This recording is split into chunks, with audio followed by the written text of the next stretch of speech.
You're now watching Showbiz Now, your daily showbiz update. Well, marami na nga ang nag-aantay kung matutuloy daw ba ang show ni Willie Revillame na Wawawin na ayon nga sa kanya sa kanyang unang naging announcement ay mapapanood ito sa PTV4 at sa Channel 13 kung saan kailan nga daw kaya ito mangyayari. But anyway, mula sa naging artikulo ng Bulgar ay tila medyo nag-aalinlangan daw ang mga netizen kung matutuloy ba ito dahil sa pabago-bagong isip ni Willie Revillame. Matatandaan na tila or nag-agree na nga ang PTV4 at ang Channel 13 na umere sa kanila ang nasabing noontime show ni Willie Revillame. Pero merong pamahiin itong si Willie.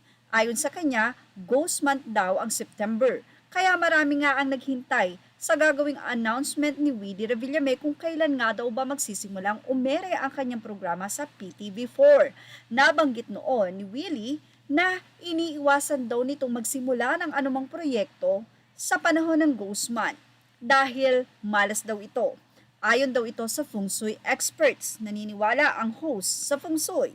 May naging assurance naman ang pamunuan ng IBC13 at PTV4 na sa kanilang network mapapanood at i-ere ang game show ni Willie at co-producer din ang mga TV show or ang TV host sa show.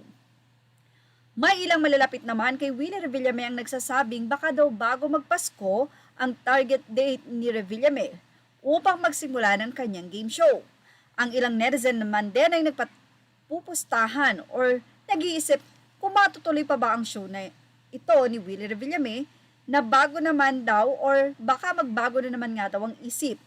Well, sakaling matuloy sa pag-ere ang show ni Willie Revillame, ang dati niyang oras sa hapon ang gusto niyang time slot. Ayaw na niyang sumingit at makipag-agawan pa sa mga noontime shows. Well, kung tutuusin, kilala naman talaga si Willie Revillame sa hapon na papanood. Kaya naman, good idea kung ganon, at least tapos na panoorin ang Itbulaga or sino man ang nanonood ng EAT, Itbulaga at Showtime. Sa hapon, meron naman silang aabangan na Wawawin. Well, ano sa palagay nyo? Matutuloy kaya ang show na ito ni Willie Revillame na kung saan ay tila medyo alinlangan din ang mga netizen dahil alam nila na medyo pabago-bago din ang isip ng nasabing noontime show or ng nasabing Wawawin host. Well, antayin natin yan kung kailan nga ba mag-a-announce itong si Willie Revillame na tila naiinip na din naman. Kaya naman lumapit na rin nga siya sa PTV4 at Channel 13 para kahit papano ay makapagsimula na rin siya. Yan ang ating Showbiz Now update. Images are all credit to the rightful owners and thank you for watching Showbiz Now.